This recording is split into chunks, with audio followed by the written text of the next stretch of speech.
For most of my life, there were lots of voices in my head. That's normal.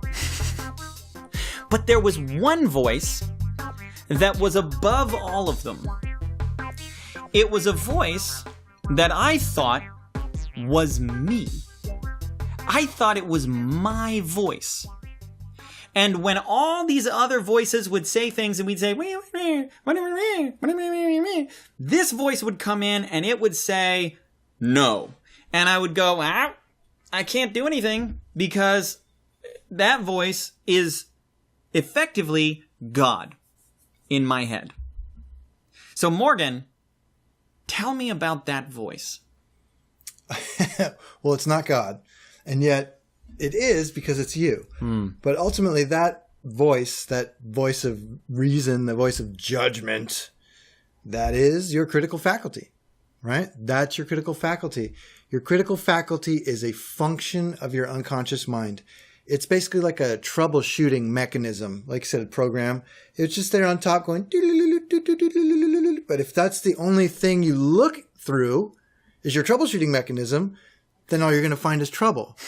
And the thing is, that pattern, the voice in your head that says, you should be better, or, or you suck. That comes from a good place. I help a lot of people with this, where the part of you that might currently be saying, you suck, you piece of shit, might have started off saying, be a better person, be a better person. It's trying to serve you. Right. It wanted you to be better. And maybe eventually you started to react well to being verbally abused. Hey, get your shit together, asshole. And you're like, yeah, okay, I better get my shit together, asshole. But eventually, if you start talking to yourself like that, then that's your self-talk, at which point the irony goes out the window and you're just abusing yourself. And you're no longer motivated by something positive. Now you're just getting berated by yourself. And that is a hypercritical faculty. And I don't know if I can emphasize how profound this point that Morgan is making here is.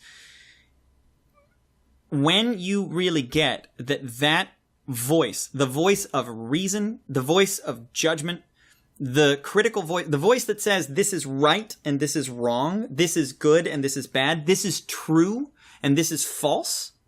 When you get that voice is not you, it's just a voice in your head, sometimes it's wrong, you start to get this kind of Buddhist detachment where you can recognize thoughts and emotions as they cross through your mind and not identify with them. When you identify with the critical faculty and you say, that is me, you put it on a pedestal. You deify that voice.